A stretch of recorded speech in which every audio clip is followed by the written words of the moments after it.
Hello, and welcome to For the Love of Nature, a podcast where we tell you everything you need to know about nature, and probably more than you wanted to know. I'm Kim Baker, and it's mini-series time. For those of you just joining us, I'm filling in for a couple of weeks while Laura and Katie take a break and prepare for the next Footlong season. Throughout this mini-series, we're taking a look at nature near you, taking a closer look at the plants and animals right outside our front door. In today's episode, I thought we should chat about a strong, sturdy staple of the outdoors, our buddy, the tree. Let's jump into it. I never realized I took trees for granted. I mean, I probably should have. I've been listening to and reading The Giving Tree since I was in diapers. And spoiler, that book is all about how much trees give and how much we take without even noticing. Can I read it now without weeping? No. I'm old and full of hormones. When I was a kid growing up in the Midwest, trees were a natural playground. I would try to climb any tree that looked like it might be able to hold my weight, much to my parents' chagrin. I was a tree climbing addict, seriously. One summer, my sister and I spent a week at my grandparents' house. They lived within walking distance of a park, and because my grandparents loved to spoil us, we went every day. And what did I spend hours doing that summer? Not swinging, not perfecting my monkey bar skills. I was climbing the sprawling tree in the middle of the park. I made up climbing skill levels, can you hear my finger quotes? And forced my sister to pass the levels and climb higher and higher with me. I was like 9, so we all know it wasn't hard. I think she made it to level 42. The summers were long, but going back to school always happened too fast. And soon after, the days turned cold and windy, the leaves turned and fell, and winter rolled in. Back then, winter wasn't all bad. Again, I was a kid, and we were guaranteed at least one snow day per year. And the Midwest loves a winter activity. Beyond the holiday walks and snow sports, my family liked to clomp around in the snow all winter long. I have this early memory of visiting Waukesha Park, a 22-acre park and natural area near where I grew up, sometime in the middle of winter.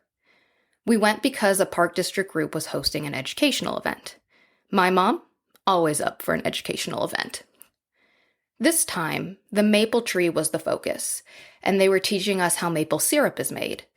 Dressed like colorful marshmallows in our 90s-style snowsuits, we walked from station to station. First, we watch someone drill a hole into a maple tree, then tap in a spile, which helps direct the sap out of the tree and into a bucket. Then we moved to the fire pit, where people were boiling the sap down to syrup. Not only did I learn that it takes at least 40 gallons of sap to make 1 gallon of syrup, which, wild, I also think I got to taste test some of the syrup they made earlier. It was divine. Before I move on, I think it's important to point out that colonists in New England learned how to tap maple trees and its sap's uses from the indigenous groups that lived there. And as people migrated west across the United States, that knowledge followed. From then on, maple trees were my favorite trees. How could you not love a tree that provides you with delicious sticky syrup for your pancakes and waffles? If you need more convincing, and I know you don't because I've sold you on maple syrup, but we're doing a nature podcast here. Let me give you the skinny on the not-so-skinny maple tree. Acer is the genus name for 132 species of trees, and a couple of shrubs that are known commonly as maples. Most of these species are native to Asia. The most well-known is the Japanese maple, while some can be found in Europe, Northern Africa, and North America. And only one species, Acer pseudoplantanus, that's right, has ventured down to the southern hemisphere. Most maples top out at 33 to 148 feet tall and have a distinct leaf shape. I think it looks like a little leaf hand, but apparently the better way to describe it is, quote, 3 to 9 veins each leading to a lobe, end quote, and one of those lobes is the main lobe. The maple leaf I'm most familiar with has pointed ends and semi-ragged edges. For a great visual, check out the Canadian flag. I don't mean to generalize, but Canadians love maples. Maples bear fruit, which are called samaras, but are better known to the Midwestern kids as helicopters. The seed is encased in a little house called a nutlet, which is attached to flat, papery tissue. They're designed to spin as they fall, which makes it easier for them to fall or fly a great distance, or it makes for a good outside game. Fun fact, in World War II, the U.S. Army used the maple seed as an inspiration for an airdrop supply carrier. Now, as I mentioned, Canadians love maples. For them, it's a symbol of endurance and strength, and it's on their flag and military regalia, and the name of one of their hockey teams, the Toronto Maple Leafs. I wasn't making it up. Finland also has the maple leaf and samaras on a coat of arms. People use the maple in a variety of ways. It's an ornamental tree on their property and in landscaping. A few species are popular in bonsai, which is a Japanese art form in cultivating and shaping mini trees. It's beautiful, and I don't have the patience or fine motor skills for it. They're also used for timber, smoking meat, making whiskey, and creating musical instruments. And we can't forget fall colors. If you hit them at their peak, maples have showy, colorful leaves that range from golden yellow to deep crimson. And sometimes all of those colors are on the same tree. In fact, there was this gigantic maple tree on my college campus that, without fail, would turn kind of this bright yellow gold every fall.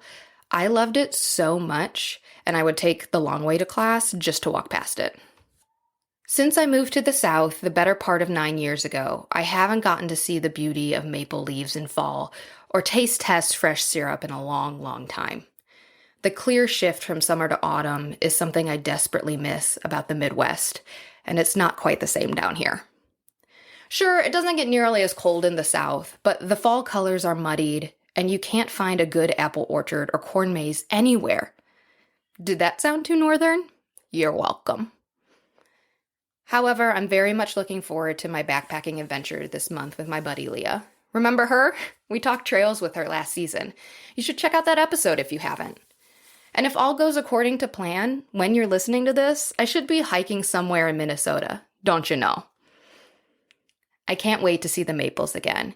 Even if they're not turning colors yet, I'm so excited to hike among them and think about this underappreciated tree that gives us so much. If you want to learn more about the fascinating world of trees, check out our The Trees Know episode from all the way back in season 1. Plus the hilarious episode art that our bug guy Josh drew. And the next time you're outside or looking out a window at a tree, take a moment to appreciate the homes it holds for animals and the many things us humans use it for. I'm not saying you have to be a tree hugger, but I'm also saying that hugging a tree never hurt anyone. Unless it's full of poison ivy. Please use discretion. All right, friends, that's all for this episode. Until next time. Bye.